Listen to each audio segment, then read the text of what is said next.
Hit.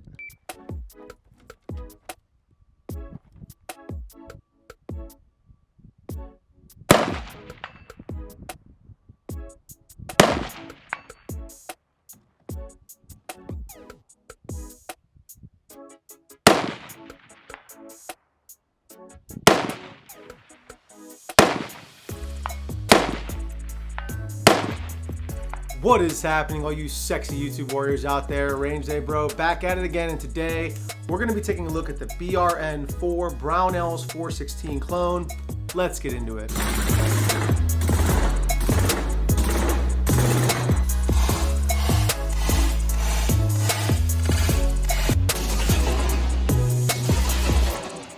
As always, guys, thank you so much for stopping by and checking out the video. Before we get into the nitty gritty of the accuracy, how this thing performed, I always want to start the videos off on a positive note, and that's going to be love is the answer. Love is always the answer, guys. Guns are here just in case evil comes along and tries to take the things we love, hurt, harm our loved ones, our freedom, and that's what these are here for. But at the end of the day, approach everybody with love and kindness, and in most cases, you'll get the same in return. That's what I found in my life. Whatever you put out there into the universe, you kind of get back. So always approach people with love and kindness, and especially when we're talking about the Second Amendment, because people have a view of guns that are all, all gun owners are bad or racist or are all evil, which is just not the case, obviously. So maybe we'll win some more people over to the good guy side, which is the whole purpose of this channel, is to bring more people into the Second Amendment community. So yeah, just want to start off on that positive note. A quick plug, I wanted to shout out the sponsor of today's video, and that's all you kings out there. Thank you so much for continuing to support me and the channel, guys. It means a lot to me. Every time you click on one of these videos, it means the world to me, guys. If you guys want to support the channel, every time you like, comment, subscribe, or hit that bell notification, guys, it's another chink in the algorithm armor. It's fuel to the movement. It's a sign of the resistance. It's a way to please our algorithmic stepfather who never loved us to begin with. Yeah, I'm still working on that one, guys. Let me know down in the comments which one you like best. If you guys want to support the channel even more, you can head over to rangedaybro.com, where you can pick up any of our merch. All these are original designs I designed them myself, as well as the gun charms, guys. This is the future of gun customization. So here we have the balloon llama, and all it does is it works off a QD point. So any of your unused QD sling points on your gun, you can go ahead and mount that baby up and customize your AR while not permanently modifying it, needing to get Cerakoted, anything like that. And the best part is I'm donating 55% of the proceeds to the Gun Owners of America to abolish NFA and the ATF. So really cool shit, guys. We're trying to make this blow up so that we can fund and support the Pro 2A movement. So if you guys are interested, go ahead and check out rangedaybro.com and support the channel. I greatly appreciate it. All right, guys, let's get into the history of the 416. Before we start talking more specifics about this gun right here, for those of you who don't know, I just want to give a little bit more background information in regards to what the 416 is, how it came into existence. And this is going to be very Cliff Notes, high-level version. So if you guys want to really get a deep dive into it, there's probably a lot of other cloners out there, guys who have a lot more information, but basically, this is how it went. So the U.S. military Delta Force was looking for a replacement for the AR-15 or a modified AR-15 that performed better in certain circumstances. At the time, Larry Vickers was the head of their development or something like that. He was in charge of Delta Force at that point, to the point where he worked directly with HK to develop a gun that was more suited to the tasks that they needed at hand. So some of the shortcomings of the AR-15 are the DI system, as although that's lightweight, it's very light recoiling. It doesn't do so well in water operations. So that was a big inspiration for them going with a 416, a short stroke gas piston system, as well as performing better with shorter barrels, less gas blowback, and an under suppressed use and heavy full auto use, and less wear and tear on parts when using a suppressor. So that's kind of the idea about of how the 416 came to be. Larry Vickers pretty much went to HK and worked with them on developing a short stroke gas piston system to overcome some of the shortcomings of the AR-15, which they were using at the time in their special operations. That's kind of the Cliff Notes version. I'm no expert on the subject, but some of you guys can leave some more details in the comments below, anyone who is more well versed in that. So if HK developed the perfect short stroke gas piston system, then why does Brownells have their own version of it? Well, that's because HK hates us, or it seems like it at least. So HK has never been really, in my opinion, super interested in pleasing the commercial crowd. They have a lot of military contracts, and they're kind of just like, hey, you get what you get with us, and their prices are astronomical as well. So I think Brownells saw a a niche that needed filled within the marketplace and saw an opportunity to come up with a pretty badass gun, a badass platform in their own version, right? This is the HK design. The Brownell parts are compatible with HK uppers and whatnot. So it is a clone. I wouldn't say it's an exact clone, but they are compatible. I don't really know what the legal jargon is and how they get around all that, but pretty much Brownells came out with their upper receivers, their 416 upper receivers, because HK never really cared to fill that void in the market. So what is the Brownells 416, the BRN-4, the 416 clone? What does it do differently? Well, you can buy it as just an upper, which as far as I know, HK does not offer at this time. You can't buy just a MR 556 upper receiver. So I also own the MR 556. It's a great gun, but it is what it is, and you get it out of the box. It's a 16.5-inch barrel, and if you want a 14.5-inch or a 10.5-inch like the true 416, then you have to send it out to a gun shop and have them cut it down and do all that stuff aftermarket. So what Brownells did was they gave the market an option for buying something that is brand new out of the box in a 14.5 configuration or in a 10.5 or so on and so forth, even in a 16.5-inch. But at least you could buy just the upper receiver, and it's quite a bit more affordable than, you know, buying a full HK MR 556, for instance. So full disclaimer, and what is my affiliation with Brownells? I have zero affiliation with Brownells. They did answer one of my emails in regard to this upper receiver, and I just want to give you guys a little bit more history about this upper receiver before I get into the full review, because it is a bit different than what Brownells is currently offering. So I did buy this upper receiver third party on TaxSwap about 8 months ago, and it is a 14.5-inch pinned and welded, so full 16, so full rifle length legal, no pistol braces here. Don't have to worry about any of that BS, as we all know what we're all going through with the ATF currently. I bought this third party, so I don't know exactly what is what. I didn't know the exact date this was purchased from Brownells, and the gentleman I bought it from has gone radio silence on me, so I haven't got any information from him. But when I bought it, it didn't have a handguard, it didn't have a charging handle or a bolt carrier group or the piston in here. So I bought all of that stuff after the fact. Obviously, Geisley rail here, and I'm not going to get into the parts just yet, but I want to give you guys kind of the background information. So if you bought a BRN-4 right now from Brownells, it would look a little differently than this. Obviously, it would have a different handguard. It would have a mil-spec charging handle. I believe it doesn't come with the 416 or HK's charging handle.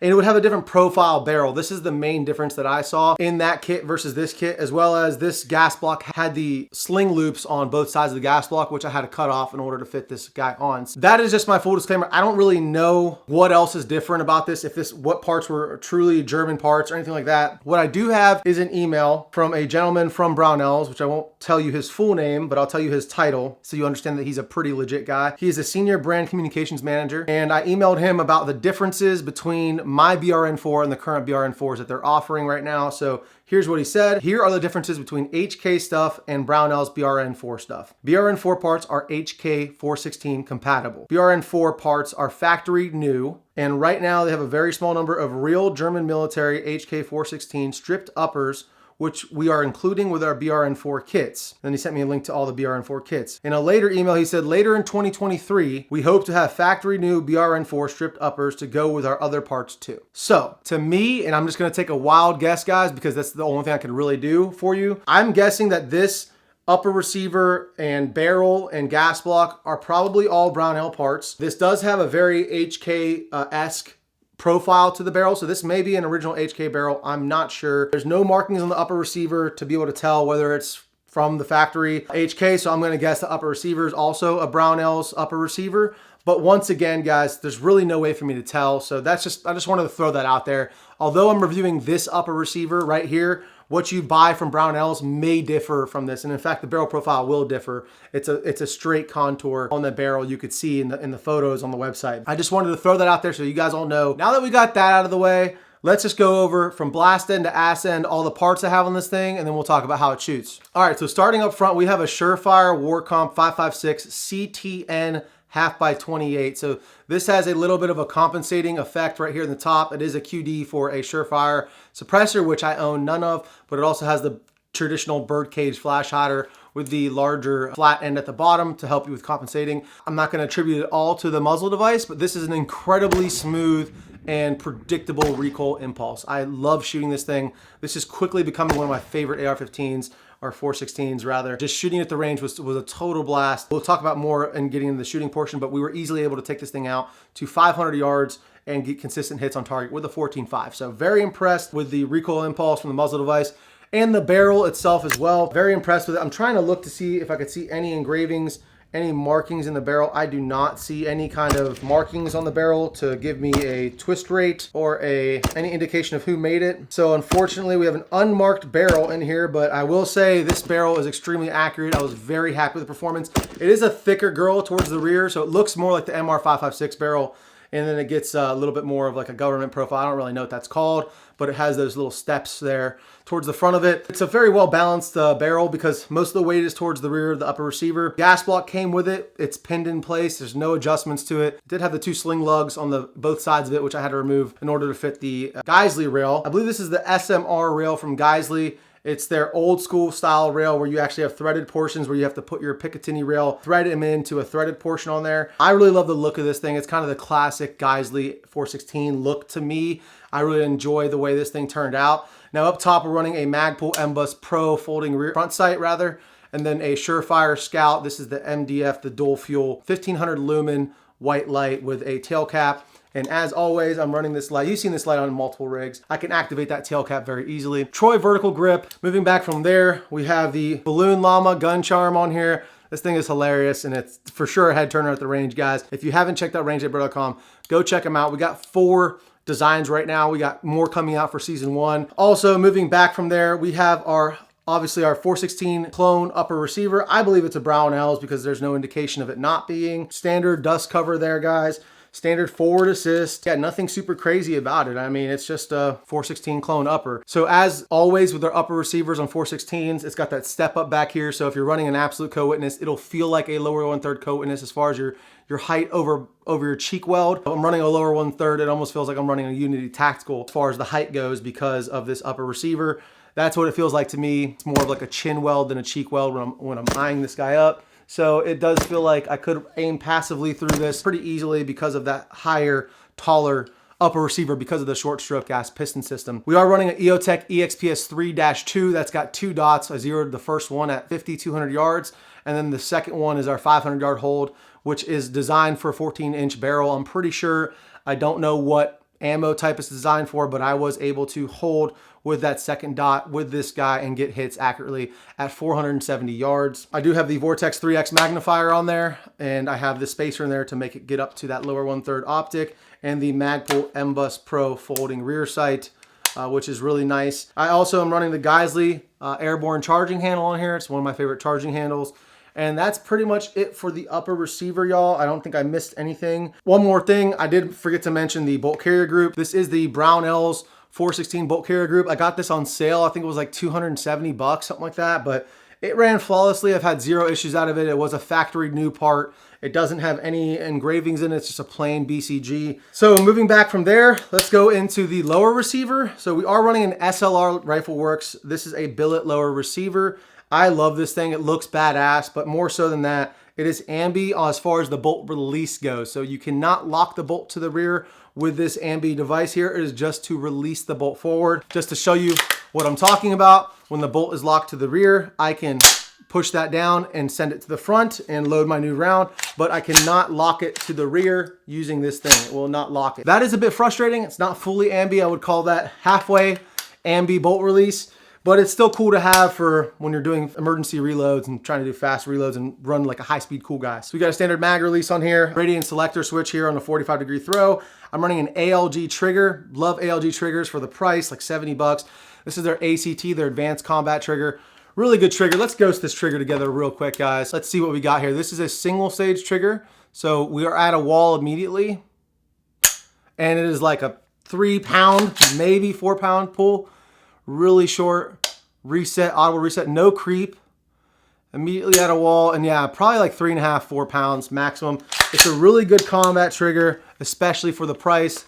I'm a huge fan of that trigger, y'all. I got a Magpul K2 grip on here. This and the Reptilla grip are my 2 kind of go-to grips. So real quick, since I got it open, here's the BCG right here. As you guys can tell, it is a 416 BCG because it's got the impact zone and no gas key. What I will say And what I am very much attributing the soft recoil to is gonna be this guy right here. This buffer, HK buffer and HK buffer spring is the 100% the reason this thing recoils so smoothly. So real quick, I'm gonna have a little bit of a confession for you guys. When I first ran this upper on this lower, I had a Tubbs flat wire buffer spring, which looks like this. And I had a Strike Industries like T2, which is their version of an H2 buffer weight in there. And what I found was this recoil was so violent with that setup, sending the bolt carrier group back so violently, it was getting that strike face stuck in the top of my upper charging handle. It was getting jammed and actually doing a little bit of damage. So every time I pulled the trigger, this charging handle would jump back and hit me in the mustache. And I was like, huh, that's really weird. And it took me like 3 shots to put 2 and 2 together. And then I took it apart and realized that, yeah, this thing was way overgassed for the buffer spring and weight that I had in here. And then I eventually bit the bullet, paid like the $200 or like $180 from HK Parts to get that HK buffer spring and HK buffer weight, which made this thing the incredibly fine-tuned machine that it is right now. So that investment was worth every penny because now this gun is actually functioning properly. It's ejecting perfectly at like the 4:30, 5 o'clock position every single time. Now I'm not running it suppressed because I don't have a Surefire can and this is pinned on here and I don't know if I'm gonna change it out. For right now, this thing is absolutely running like a sewing machine just because of that buffer weight and spring.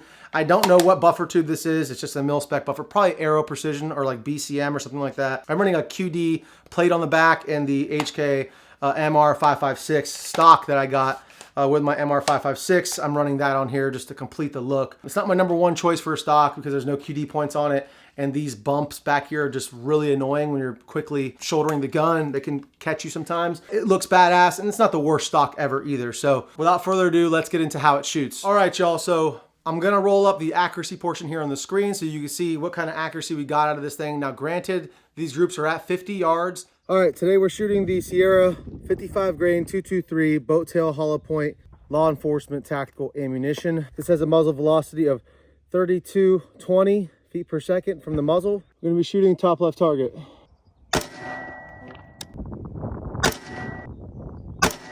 Now we're gonna aim for the bottom left target, see what we get.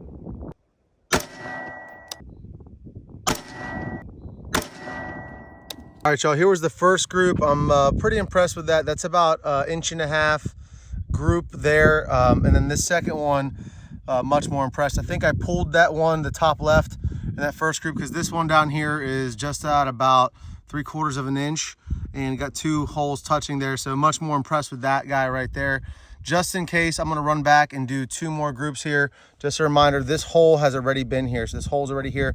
I'm gonna shoot 2 more groups here for you guys and see if I can't get more groups like this consistently because we wanna test the accuracy. This is again at 50 yards, guys.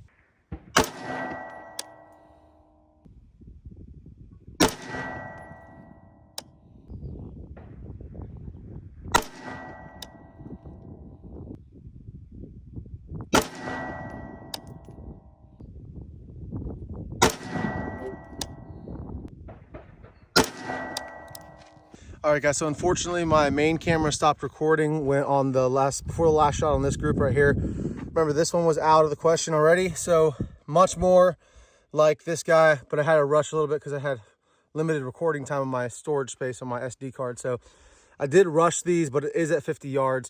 You can tell I got big hands. There's my pinky. That's about 1 inch right there. That's about 1 inch as well. So very impressed. I mean, 1 inch at 50 yards. Could that open up at 100? Obviously it could, but out of a 14.5 combat accuracy, I'm very happy with it. The reason I'm zeroing these at 50 yards is because my EXPS EOTech has 2 dots in it. The first dot is meant to be zeroed at 50/200 yards. And then the second dot will give you a 500 yard hold with a 14.5 inch barrel. I'm not sure if it's calibrated for this type of ammo. I'm sure it's more for a military type spec ammunition, maybe something a lot heavier like a 77 grain. I'm not really sure, but we're gonna take it over to the long range and see what we get. But I am happy with the accuracy, especially when I'm going out to 500 yards on a windy day in West Texas, Central Texas, slapping man-sized target at 500 yards off my range bag. So I'm not mad about the accuracy at all. In fact, I'm pretty impressed with it. Some of you guys might be like, whoa, well, it needs to be sub MOA. It was about 1 inch at 50 yards, so that could open up at 100. But because I zeroed this at 50, 200 yards, I didn't really shoot shot groups at 100 yards. And then once I took it out to the longer range, guys, I was easily clapping steel 200 very quickly, consistently, because the recoil impulse was just so smooth, straight back, so predictable. get you right back on target. And then going out to 300 was a cakewalk. 400 was also a cake. It was super easy, hitting every single time. And then going out to 500, same thing. Took me a little bit more time because I have a low magnification, 3x here. But I was still able to easily engage man-sized target at 500 yards. So in essence, very impressed with this gun. And let's move on into my final thoughts and overall opinions. All right, guys, so we talked about the parts on this thing. We talked about the accuracy of it. And now I just want to talk to you guys about, overall, what do I think? Do I like it? Do I recommend it? Absolutely, I recommend this thing. I love this thing. I would say this is probably my ideal perfect do-it-all AR setup because of the short overall length and just that it's gonna run forever with that short stroke gas piston system. You can come out of the water and your maritime operations and shoot this thing right away and not have to worry about your gas tube blowing up. It's just a bomb-proof, badass setup. I'm very happy with it. The recoil impulse is phenomenal, straight back to the sewing machine. And it's just a straight up fucking great time to shoot. I mean, there's no way around it. So do I trust my life to it? Yes, this is kind of graduated to my new bedside gun. The only reason I hesitate to use this is because I don't have a suppressor for it. And in my house, I'd like to run a suppressor to be able to communicate with my wife and whatnot and not blow my eardrums out if I ever had to shoot this in the house. But I gotta say, it's such a good performing gun and it shoots so well and I shoot it so well that it's been taking the spot on my Mark 18 by my nightstand for the last couple weeks. So I'm a huge fan of this Brownells upper. I got no financial kickbacks from this at all. I just think it's a great, platform and a great setup. And if you own an AR-15 lower receiver, you can throw this thing on there. I will say, be prepared to spend the money and upgrade to the HK buffer spring and weight because that was 100% a requirement to even make this thing run. Overall, I love this thing. I think you guys will too. I hope you guys enjoyed the video. Thank you so much for staying to the end of the video, guys. It means a lot to me. And until next time, stay safe, stay dangerous. Range Day Bro, out.